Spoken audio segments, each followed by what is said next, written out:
Welcome to the Triple Play Fantasy YouTube channel. I am your host, Kevin Coleman at TheBoys_22, and I appreciate you tuning in today. And on this edition of kind of what we're doing with our Dynasty Fantasy Leagues, what we're looking at, even if we're going to do a little single quarterback Superflex Leagues today, we're going to be looking at the Jacksonville Jaguars 2021 Fantasy Outlook.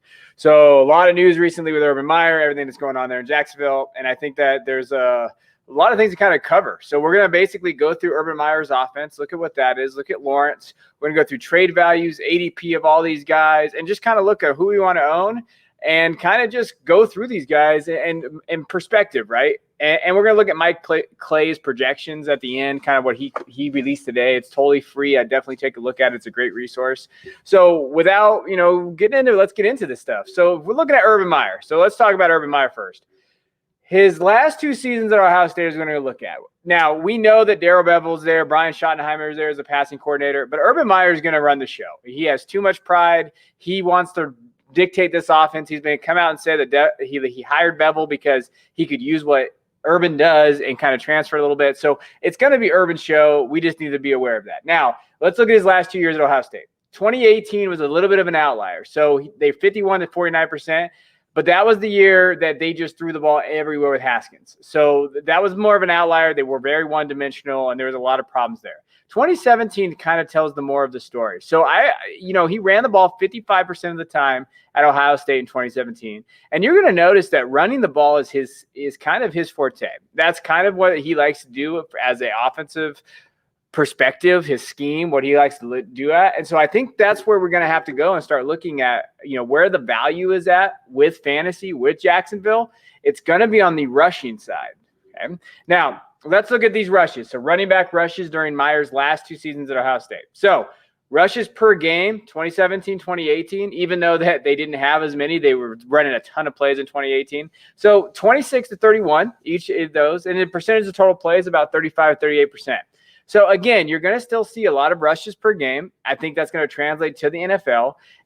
And then just kind of where does he get the ball, right? So when we're talking about where does he throw, where do they run, the other part of this that we want to look at is the percentage of receptions to Meyer's skill position players. So if we're thinking about, okay, where does he get the ball to? How does he get these guys involved? If you look at 2017, that year he got the ball to his running backs 13% of the time, reception-wise. His wide receivers 73%, and his tight ends 12%. 2018, he saw a little uptick in running back receptions, wide receiver receptions, and then tight end reception goes down. There is one area of this that I kind of want to make sure that you understand is that he's going to get the ball to his playmakers. Okay, so when we're thinking about playmakers, what he tries to do, he's going to get the ball to his playmakers. Also, I don't think he uses the tight end that much. There's a lot of nonsense going on with Tebow and all these guys. They haven't really brought anybody in. That's probably part of the reason is because of that tight end position. Now, when he has a dominant tight end like he did in Florida, when he has a dominant tight end at certain spots, he does use them in different ways. But I don't think they're necessarily going to use the tight end position that much. I don't think that's one of his key points of trying to just trying to get to. I don't think that's going to be it. I think that they're really going to try to get playmakers in space. That's why they're moving Etienne, what they said, to the slot. We'll get to Etienne in a little bit. But when we're looking at his offense as a whole, it's pretty well-rounded. They're going to run the ball a little bit more. I could see it being around 55 to 45. And that kind of goes with Lawrence as well. So one thing I wanted to look at is let's look at Trevor Lawrence's kind of his percentage of receptions and Lawrence's offense, right, at Clemson. And this is always iffy because you're talking about two different schemes, but I think it's a good barometer for what he is. So in 2018, what you saw is Lawrence really targeted his wide receivers a lot. Okay, and you saw that year 86%, 7% for his running backs, 5% for his tight ends. 2019, you'll see that kind of dip a little bit. 16% to his running backs, 75% to his wide receivers, and 8% to his tight ends. And you see it get a little bit more spread out last year in 2020. 19% for his running backs, 65% for his wide receivers, 15% for his tight ends. So when we think of Lawrence and who he is as a quarterback, they are going to move the ball around a lot more. That is one of the reasons why I think that Urban loves the idea of drafting Lawrence, obviously. It is more than just that he's been the number one pick forever. I think what Lawrence does is it fits Urban's offense and his scheme better. There's a great video of Urban Meyer talking about Lawrence when he was working as an analyst for Fox. Everything that he talked about was what he wants in a quarterback. They're going to use the running back. They're going to get to their slot, we could talk about. They're going to target their wide receivers. So what Lawrence does is what Urban wants, okay? And I think that we need to temper our expectations a little bit on Lawrence based on the kind of offense that Urban's going to run. Now, what we're going to bounce through right now is trade values and ADP. So what I want to do is we're going to look at each player, each position, going to go through kind of their ADP right now, where we see them at, and kind of what their kind of value is. I think it's good to show you value right now if you have any of these guys, and these are recent trades from this month and ADP from this month of what we've seen, okay? So let's look at Trevor first. Now, Superflex, he's actually going around 1. He's QB8. I don't know if you've had a Superflex startup yet, but if you haven't, what you're going to find is that first round is QB heavy. Okay, we're seeing 8 to 9 quarterbacks get taken in the first round sometimes, okay? I've seen 8. And that's pretty much base. Usually Lawrence is the last quarterback in the first round to get taken. He's getting taken around, 110. I think that's fair in terms of where we're at in Superflex leagues, the value of quarterbacks. One thing that has shifted is the value of quarterbacks has shifted dramatically. People are starting to value quarterbacks the right way in Superflex leagues, so you need to adjust to that when you start drafting. And rookie, he's going as rookie 101. Okay, I think that's not a shock to anybody. Now let's look at his trade value. So here's what I did. I looked at trades in a 12-team Superflex, in a 4-point passing touchdown league, and then we're going to talk about 6-point passing touchdown league. So let's take a look at these deals here. So recently, Trevor Lawrence got traded straight up for Saquon Barkley. That's a deal that happened. Again, I just want to point out value. I don't necessarily – to me, it all depends on your team needs. Okay, in a 4-point passing touchdown league, I could understand this deal, I guess. But if you need a running back with Barkley, that's an amazing running back, depending on what he comes back with his knee injury. We recently did this on a Triple Play podcast. Definitely look at that. We talked about where do we take Saquon. In redraft or even dynasty, when you're looking at kind of where he's at, he's going around. In some instances, I've seen him go as running back 5 or 6. Okay, Barkley. There's a lot of question marks about that injury. So let's say you're on a needy team, you're pretty set at quarterback, and you have Trevor Lawrence, and you trade him for Barkley. I don't hate it necessarily. It just depends on kind of your team and your team outlook, right? Now, the next one, you have Trevor Lawrence for Daniel Jones and Devontae Adams. I'm going to be taking Lawrence in this aspect because I don't believe in Daniel Jones. Devontae Adams, there's a lot of question marks for me about what the hell Aaron Rodgers is going to do. The Packers, he had a really good year. Will he be able to double that? I would take in a dynasty format Lawrence long-term, okay, long-term here. Now, let's look at his value in 6-point touchdowns, okay, passing touchdown leagues. So, again, 12-team Superflex, 6 points for passing touchdowns. So a recent deal that happened was Trevor Lawrence and Jalen Waddle for Patrick Mahomes and Mike Williams. Give me Patrick Mahomes all day in this instance. But this is also a good era to show you kind of, hey, what a good deal to show you what Lawrence's value is right now, right? Okay, so Trevor Lawrence for Patrick Mahomes, Mike Williams. Another one, Trevor Lawrence straight up for Jonathan Taylor.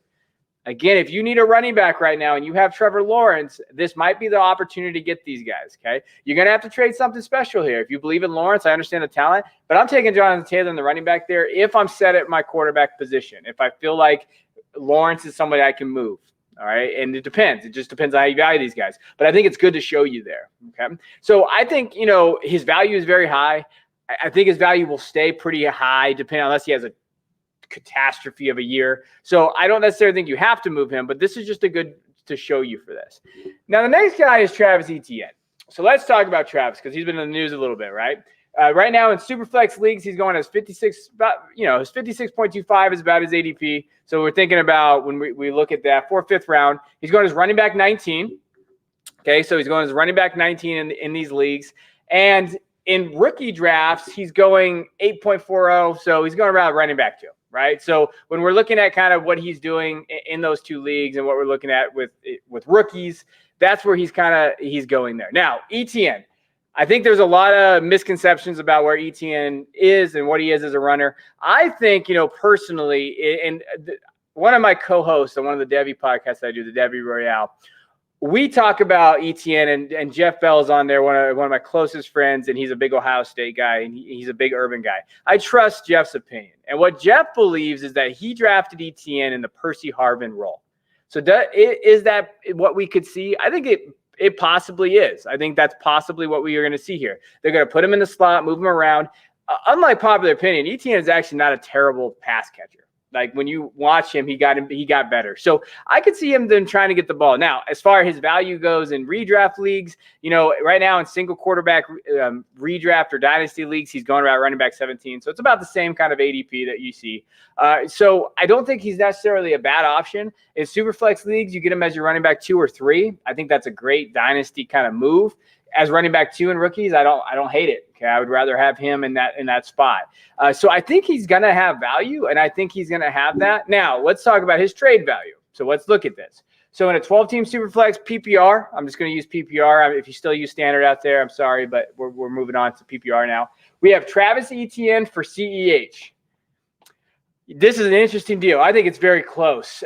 And I think it just really depends on what happened with CEH with you. Clyde Edwards-Helaire obviously didn't have a great year. Didn't have a terrible year, as bad as everybody says. But for me, I'm going to lean towards Etienne in dynasty formats if I'm not competing right away. If I feel like I can have Etienne in the long term, 2-3 years, I'm going to take that. CEH, this is a make-it year for him. Will they use him in the passing game? I think that's what I hesitate with if they don't. I think I would rather have Etienne because I think he's going to be more of a vocal point. But this really comes down to what you think of CH. I think it's close, though. I think that's there. Now, the other one that happened recently was Travis Etienne for Brandon Ayuk. I love Ayuk, but I'm taking Etienne in this instance. Wide receivers are easier to come by than running backs. I think the value holds more for the first couple years of their career. If CEH, you could still see him get moved for a lot. So I'm going to take Etienne in there. But this is a good barometer for where these guys are. I like Travis Etienne. I think that and this roster, how they're going to use him, if they use him in that Harvin role, I think he does hold some pretty good value. Now, the next guy is my guy, James Robinson. And it's funny because James Robinson was a player who I was telling everybody to sell, sell, sell. I had the receipts. Trust me. I was telling him to sell. You can get a first-round pick. Sell, sell, sell, which is ironic because you probably sold, maybe you got a first-round pick and grab Etienne. But I think that when you look at what he's going right now, he's actually a value. And I can't believe I just said that out of my mouth, but I did. But if you looked at what Urban Meyer's kind of scheme is, his running scheme, what he tries to do, that to me shows you that James Robinson is going to be used next year. Now, this might be a one-year kind of area, but I think he's got low-level running back 2 ability. And I know it's crazy to think about, but if they use him the way that I think they will, the scheme, there's a risk, okay? But he's going as running back 27 in Superflex leagues. In one quarterback league, again, running back 27 is going 69.50 there.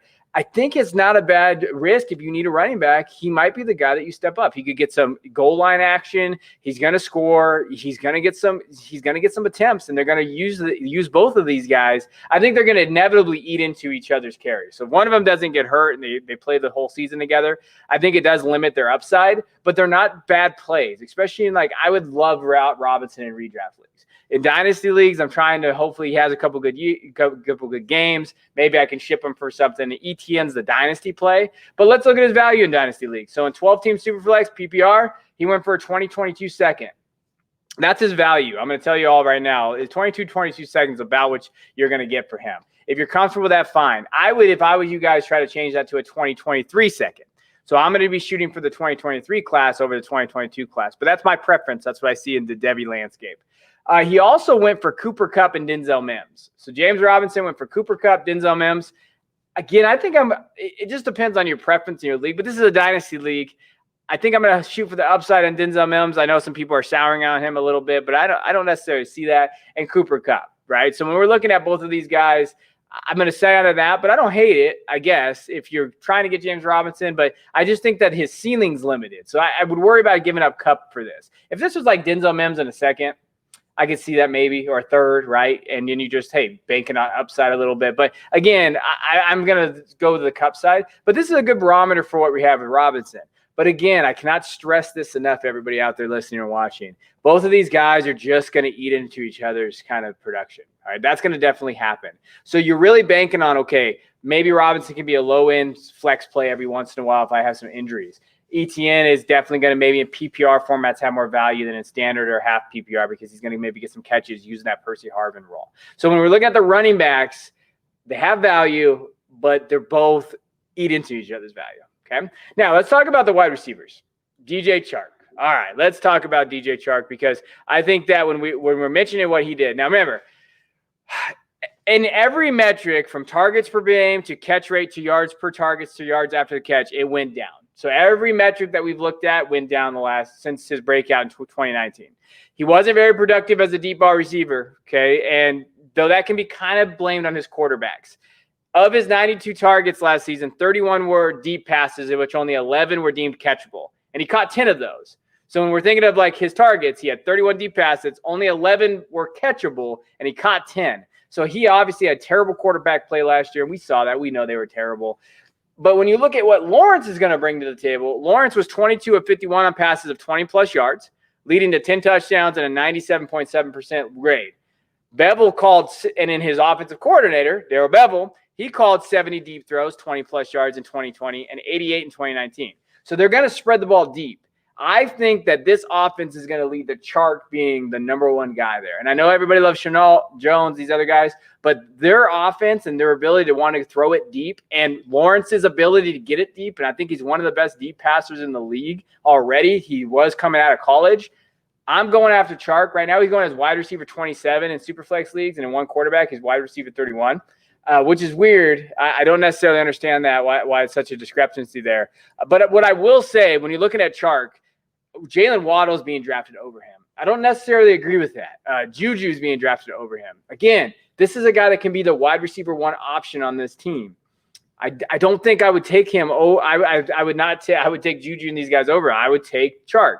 Julio's getting drafted over Chark, which in dynasty formats, I don't know if you guys are going for it and you can think 1 more or 2 years of Julio, but Chark could realistically have a very good outcome with Lawrence in that system, right? So let's look at his trade value. 12-team Superflex, PPR always. DJ Chark in the 208 for Keenan Allen. As much as I like Chark in that 208, I think the 208, it drops, when we're talking about who's there at that 208 position. Basically what I've been seeing, it's Amon-Ra St. Brown, some of these other guys. For Keenan Allen, I'm gonna dive on Keenan Allen if I'm contending. Maybe even if I'm rebuilding, because I think I could flip him for a little bit more. I wouldn't give up Keenan Allen for this. But I understand if you think Chark's gonna have that breakout. And then the other one that I would probably do, DJ Chark for Kareem Hunt. I like Kareem. I think he's a flex option, but DJ Chark holds his value longer. So that's kind of where his value's at. And I like both those deals. But I understand. I would take Keenan. I would take Chark in the Hunt deal just because of value. And I build through my wide receivers. That's kind of how I build dynasty teams. Now let's talk about the next guy, who is like the dynasty community's biggest. They love this guy, and I don't mind him, but I think his value, his perceived value, is more than what it's worth, right? So Laviska Shenault. Superflex ADP right now is wide receiver 34. His one quarterback is wide receiver 32. So he's getting drafted right behind Chark. Okay, so when we think of Shenault, what he's doing, the one thing about Shenault that I like is that if he plays slot, which everything I've read, I've done all this stuff and I've looked at it and I've gone over it. If he plays slot, I think that they're going to use him a lot of different ways and he could have a ton of value. I think Marvin Jones can also play the slot. I know that they talked about the outside, but everything I've said is between those two guys. If it's Shenault, when we look at what each player has done in the area, so if we look at what Lawrence did, Lawrence legitimately made Amari Rodgers an NFL wide receiver. Okay, Amari Rodgers had a career year this year from the slot, made him look just phenomenal, right? So if Lawrence could do that for Shenault, we're going to see an uptick in value. Again, you look at what Urban's done with Percy Harvin, my guy Paris Campbell, who please stay healthy, right? Those guys all excelled in this offense from the slot position. And then if you have Chark, who actually finally hits his value, I think that's where Shenault's there. I think that he can hold it, and I think that he's a great option. Now let's look at his value, because I think his value kind of varies. So Shenault for Chris Carson. Gosh, that's a tough one. If you need a running back, you got a running back too, who I love, Chris Carson. I think he definitely is there. Laviska is tough. I don't mind. I actually think it's 50-50. I think it's very close in PPR formats because you don't know what Shenault's going to be. And there's so many wide receivers in this league. And so I understand maybe going after Carson, but no, Carson's window is about 1.5 years. That's basically what you got left here. And then another one that I would actually take Shenault in is Laviska Shenault for Nelson Agholor and a 2022 second. I'm okay with giving up those two assets for a guy like Shenault. I think that's value. So Shenault is someone who I think has good value, but 100% going to be based on how he's used. Is he going to be in the slot? Are they going to use him in a different type of role? Is Etienne going to get into the slot and eat up some of those roles, right? Like Etienne is kind of I think Etienne is the catalyst for for fantasy purposes on this team. If they use Etienne in the slot a lot, that's going to hurt Shenault. That's going to limit his ceiling. If they don't use Etienne in that slot, then maybe Shenault can kind of break out of there. But if they do run the ball like they want to, that's going to hurt Shenault as well, because I think a majority of the target is going to go to Chark. Now, the one guy that I think is a sneaky ad, not only just in Dynasty or in PPR formats, but definitely redraft, is Marvin Jones Jr. Now, we've seen what Marvin Jones did in Detroit. He's not a wide receiver 1 or 2, but he's a very solid flex player. In Superflex leagues right now, he's going as wide receiver 63. In one quarterback, he's going as wide receiver 64. You can see the ADP there. You know what? And look at his trade value. Marvin Jones for Giovanni Bernard. And this is after, the hurt. And then Marvin Jones for the 401. So you're talking about Marvin Jones for the 401. You're talking about Giovanni Bernard. Like, we're not talking about giant assets here. He's a sneaky play. So Marvin Jones, and especially imagine if Marvin Jones plays in the slot. If he can play in that slot position and kind of get some of those targets that we see, he's a very good value as a flex option later. I don't necessarily see that. Now, if we look at Mike Clay's projections, so again, check it out. He's on Twitter. He just talked about, he put these projections out. So this is completely from him. I'm not stealing it. I'm letting you guys all know. I just wanted to show you because I think it's a good asset to look at. So you look here, this is what he had. He had Trevor Lawrence. He basically thrown for 4,200 passes, 23 touchdowns, 14 interceptions. And then he has 288 yards rushing and 3 touchdowns. That's okay. I mean, that's QB2 numbers. I could see that. I absolutely could. Now, I think he hits the Etienne and Robinson one out of the park. So Etienne and Robinson both, you'll see the attempts. Etienne has 137, Robinson 152. They each about have 600 yards rushing. They each about 4 and 5 touchdowns. And in receiving wise, it's pretty much down the board, right? So if you look there, he projects the receiving, 59 receptions for Etienne, Robinson 42. 400 yards for Etienne receiving, James Robinson 312. So I think that's what you're going to see. I mean, that's where they're very capped right now, okay? And that's a very valid thing. Chark, if you look at what Chark did, 133 targets, 76 receptions, 1,000 yards, and 6 touchdowns. I would probably say that's pretty good. It would be great if he could get to 8 touchdowns, right? It would be great if maybe he got to 80 catches, 85. But I think this is a very borderline baseline of what we think Chark could do next year. Shenault, he has him down, and if you look at that, has a rushing yards, a touchdown. He also had 109 targets, 74 receptions, 834 yards, and 4 touchdowns. And if you look at Marvin Jones, 97 targets, 61 receptions, 842 yards, and 5 touchdowns. And we're not going to talk about tight ends here because, like I said, James O'Shaughnessy, these other guys, I don't see them unless they upgrade that position being there. But if you look at Marvin Jones' numbers, guys, and what they're projected, I think that's the play. I think of all the guys that we've talked about today, I think Marvin Jones, especially in redraft, and even in Dynasty at a certain point, he's going as wide receiver 63. That's the sneaky value. I think Marvin Jones is the sneaky value. If he can stay healthy in that offense, if he can move around a lot, they can use him, utilize him. They brought him there, so they want him there. I know that you listen to this, and we went through it, and I hope you like the trade value and all that, but you could almost realistically get Marvin Jones for free right now, a 4th-round pick, maybe a late 3rd. Pick him in the startups and get him later. Like Marvin Jones is the guy that I've been targeting as well. I think the most value that you're going to see is Marvin Jones. I think Laviska can be very good. It depends on how they use him, but I think that his perceived value is more than what it is, and a Chark is the guy I'm buying. And then the running backs, well, all you got to do right now is just basically, if you're a dynasty, you take Etienne and you hope that next year Robinson either is gone and then he's going to get more of the volume, or they use him more in the receiving game. And then James Robinson is a sneaky redraft, maybe running back 3 if he's going to get those opportunities and scores those touchdowns. But a sure thing for me is Lawrence. I think that he's going to be a very solid QB2 this year and go from there. But the other guys, it really just depends on how Urban Meyer is going to be, right, when we talk about him. But I'm telling you right now, Marvin Jones is that guy just based on value, based on where he's getting drafted in his ADP. He could be the sneaky buy. So I appreciate you listening. I hope that, you give us some comments. Let us know what you think. I always want to improve in terms of what you're looking for on these videos for teams. I'm going to be breaking down our next couple teams in this next part. Please hit that subscribe button if you haven't already. A lot of great things coming from the content and the website and everything. And we appreciate you. And I'll look forward to talking to you next time.